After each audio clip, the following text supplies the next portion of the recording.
we're back for another video. Welcome back, friends. I'm Kelsie Huff. I'm doing a daily vlog. Thanks for coming back. If you are a fan, welcome to my home. If you're new, that was a very welcoming face.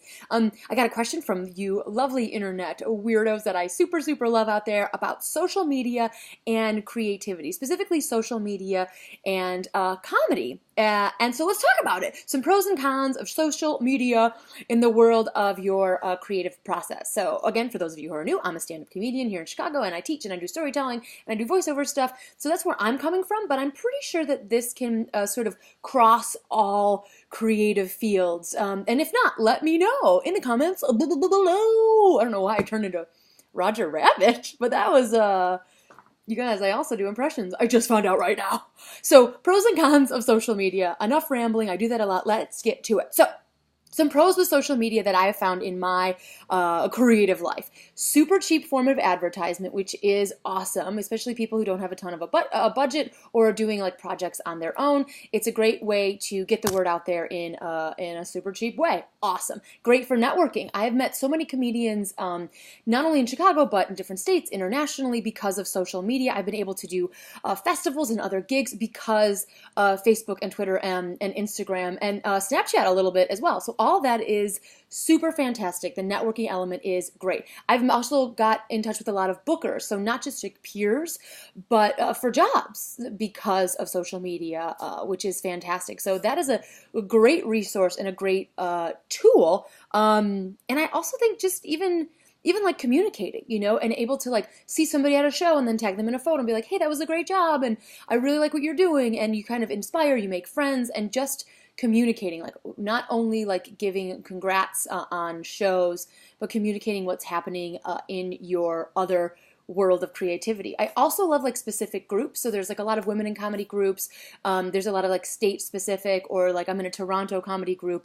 And I like that as far as like niche ways to communicate with the people in your world, which I super dig. All of those I think are pros. And I'm somebody that's clearly using social media in what I feel is a positive way. So I'm into it. Now I do think there are also, you know, some cons, and you've got to figure out sort of how to navigate how you want to use your tools so the tools don't overwhelm and sort of take over you and really distract you from your goals, which is to create. In whatever you're doing, you want to create something and put it out into the world. And sometimes navigating that social media stuff can be tricky. And I know a lot of people who don't use social media, all who are very successful. So I think the con is there's like this pressure that you have to do all the things all the time or you're worthless. And that's just some BS. There are very successful people who are not navigating the world of social media at all. So it's really whatever path you want to take. So don't feel that pressure of like, I have to do all the things and I have to be on all the things all the time, or I'm not going to make it, I'm not going to make it. Like super chill, and figure out what your goal is and how social media can help you reach that goal. Right? I also think one of the cons are social media is a really great way to get sucked into that comparison game. So you're starting to like scroll, and you're seeing all these other people seemingly doing amazing things, and you're not doing anything, and you're sitting on that couch eating popcorn, hey, and you're feeling like you're shitty. First of all, everybody knows this to be true. The internet is not always the truth. You are always putting your best foot forward. So if you're doing something great, you're going to put it on the internet. Many times we don't put the sad stuff on the internet. So know that you're only seeing like, I don't know, 10% if that of the picture. So know that everybody has crap days. I'm somebody who's really positive on the internet, and I'm telling you right now that I have crap days. So don't always believe the hype, number one. Number two is we are all going to have dark thoughts, right? It's just a part of who we are as human beings. You are going to be envious. You're going to be jealous. You're going to feel down about yourself. When you feel that coming on social media, either shut it down, not your feelings, shut down social media and walk away, or reframe it. This is something I've learned in therapy, and it's helped me out a lot. Anytime I'm feeling jealous, recognize the feeling. Know that it's just a passing feeling. It's not who you are. You're not a terrible person, for gosh sakes. And then flip it. I often start feeling positive for those folks most of the time, you know? It's mostly people in my community who I'm like, they're like, oh, that's awesome that you did that. That is so great. And you reach out and like congratulate them. It makes me feel better. I also feel it helps, it switches my frame of mind. So I'm not jealous. I'm like, look at what we're all doing together. Like I take ownership of it or something. Or like that helps me out. Now, maybe you feel like that's phony or that's false or you don't connect with that. Find whatever it is to like reframe it in your brain so you don't sit in your sad pants all the time. Now, I also, just so you know, just really quickly about sad pants, and I might do a whole nother video on auditioning. I do give myself like a grieving process. I feel like if I was like up for a thing or was like one of the top people, but then I didn't get it, you are allowed to also feel bad. So feel your feelings. Try to reframe them so you don't ruin your entire day, week, month, or year, and then just move forward. If you find that social media sucks you down, stay the F off social media. Cool. The other thing that I feel like it can be a distraction. I think I talked about that a little bit, but you can just sit and lose hours and hours on social media. So if you know that that's a way you procrastinate, set a timer.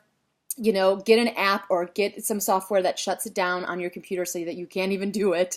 Go to a place that doesn't have Wi-Fi, you know, wherever that is for you, and just get your stuff down, because I also feel it can be quite draining. It can be distracting and draining if you're always putting out and always looking and not creating. So you need to find that balance. So whatever that is, trick yourself, right?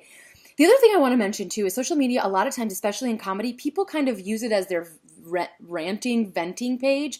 And I think that's cool. Feel your feelings. I'm not here to be like judging your ass, right? However, bookers are also on social media. So for example, I see a lot of folks, and a lot of them younger folks, and they're just, you know, trying out their voice. I get it. But a lot of folks will shit on comedy shows on social media. Please know that as someone who is also a performer, but also books and helps other people book and is in this world, I see that. Now, I'm not talking about constructive criticism. I'm not talking about opinions. I'm talking about shitting on comedy shows on social media. This is not really anything to do with this video. I just want you to know that does affect how I might want to book you. And maybe you don't care. Maybe you're like, Kelsie, I don't even care to be booked on your shows. Cool, cool, cool. I just think that sometimes maybe young people in the comedy or creative world don't realize that it's not a journal, that other people who can potentially give you jobs are looking at that and forming an opinion on that. So I just, you know, I want to just put that out there. So social media is a great tool. I feel like it can be used to elevate your career. It can also be used to distract, suck your energy, and also maybe not put your best foot forward if you think that nobody's seeing it. Because, you know, we are. Let me know your thoughts. Let me know if you have had really great experiences with social media, or if you have a tendency to just back away. Because I go through, I definitely go through phases. So I want to know. And if you're not in the comedy world, how do you use it? Because here's the other thing. I think other creative folks are probably using it in a way that I'm not even realizing. And I would love those tips. I really don't think that you can do all the things all the time. Like, you know, if you're somebody who wants to write jokes on Twitter, hit that hard, sure. Maybe you don't like Snapchat, you know what I mean? Find the thing. But I also think we could communicate with people outside our creative world to also learn what they're doing and see if we can utilize that in our world. So those are my thoughts on social media. Hope it helped out. Let me know your thoughts as well. And hey, you know, go out there, make the world super, super amazing. That was hard for me to finish that sentence. Okay, bye.